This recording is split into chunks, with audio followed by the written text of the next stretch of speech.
Welcome to The Explainer. Today, we're going to do something a little different. We're stepping into a time machine, leaving our world of notifications and Wi-Fi far, far behind. Our destination? A single day in 1890 to see what life was really like for an American teenager over a century ago. But before we meet our guide, let's frame this whole journey with a modern question. We're all obsessed with screen time today, right? But what could that even mean in a world where the only glow in a room probably came from a kerosene lamp? Well, the answer is that their screens were things you could actually touch. They were tangible and shared. The content wasn't some notification popping up, but a story being read aloud from the family Bible, or a math problem scrawled on a slate, or maybe just the changing seasons right outside their window. A totally different world. Okay, let's meet our guide for this trip back in time. This is 13-year-old Fred Seaver from Leominster, Massachusetts. For the next few minutes, we're going to walk through a single, crisp October day right in his shoes and see his 1890 world come to life. So, Fred's home life, right off the bat, shows us a totally different kind of social setup. He lived at 149 Lancaster Street in what we now call a multi-generational home. It wasn't just him, his parents, and his little 5-year-old brother Harry. His grandparents on his mom's side lived with them too.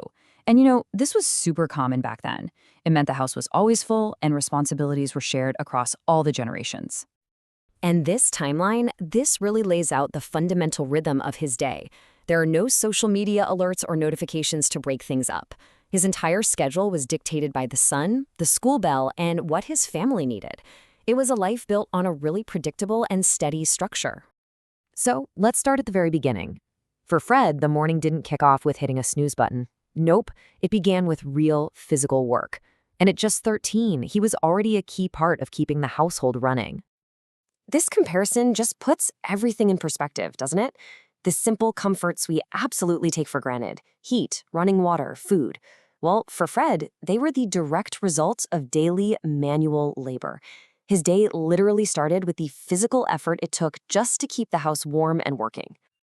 After his chores were done, Fred would walk to school. But the schoolhouse he walked into was a world away from what we think of as school today. Just picture it. One big room, probably heated by a single big stove, and filled with students of all different ages, all learning together.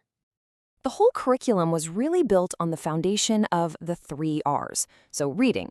That wasn't just about understanding a story. It often meant memorizing and reciting these long passages of poetry and history. Writing was all about perfecting that elegant, flowing handwriting, and arithmetic was focused on the practical math you'd actually need for business or a trade. But hey, it wasn't only the 3 R's. Fred also studied geography, mostly focused on the US, and a very patriotic version of American history.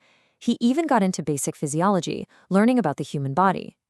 And of course, there were the spelling bees, which, believe me, were a very big deal back then. And get this, here's a fascinating detail. Part of that physiology class was something called temperance education, and it was mandated by the state. Schools in Massachusetts at the time were legally required to teach every student about the supposed dangers of alcohol and tobacco. Now, look at his school supplies. No laptops here. Fred's main device was a personal chalkboard, a slate that he could just wipe clean and use again. And that was so important because paper was expensive, a really precious commodity. Textbooks were often shared between students, and he'd practice his handwriting over and over in a special copybook. All right, now for the midday break. School wasn't all just hard work and memorization. That noon recess was like an explosion of freedom, and the schoolyard would just erupt with energy. Fred would eat a simple lunch packed in a metal pail, probably something like bread, cheese, and an apple. Now, you have to remember, the social norms were pretty different. The boys and girls usually played in separate groups. For Fred and his friends, recess was all about testing your strength, your skill, and, probably your nerve too. So what did they actually play? Marbles were hugely popular. So were informal baseball games with whatever they could find for gear. But then there was Mumbledy-Peg, a game of skill that involved flipping a pocket knife to get it to stick in the ground. Can you even imagine that happening at a school today? No way. So when Fred walked home around 4 p.m., you'd think his day was winding down, right? Not even close. The evenings and the weekends had their own distinct rhythms, and they blended even more chores with some simple shared entertainment. This comparison, this shows such a huge shift in how we entertain ourselves. For Fred's family, entertainment was something you did together. They would read a book or magazine out loud, play a game of checkers, or gather around the piano to sing. It was communal. It wasn't something curated for you by an algorithm. Saturdays, though? Saturdays were all about freedom.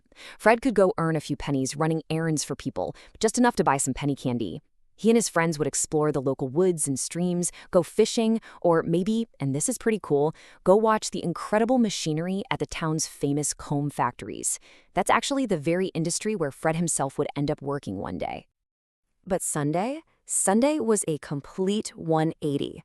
The Sabbath was taken very seriously in New England. The entire day was dedicated to church services, Sunday school, and just quiet family activities at home. All that loud, boisterous energy from Saturday was just gone. So let's kind of zoom out and bring this all together. What can we really take away from this quick peek into Fred Seaver's world?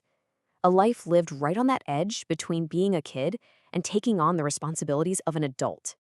There's this quote from the source material that just says it all. While Fred's days were packed with duties we'd probably find exhausting today, they were also, quote, rich with simple pleasures. The joys were real and immediate. The freedom of exploring the woods, the friendly competition of a game in the schoolyard, and the simple warmth of your family all together. When you think about it, at 13, Fred was learning everything he needed to become a productive adult in his world. And yeah, that meant knowing his multiplication tables, but it also meant knowing how to stack firewood, how to be resourceful, and how to be a dependable part of his family and his community. And that really leaves us with a final question to chew on. In our constant rush forward, we've gained some incredible new abilities, no doubt about it. But what have we lost? What practical skills, what sense of community, and what simple pleasures from Fred's world might be worth trying to remember, or maybe even trying to reclaim?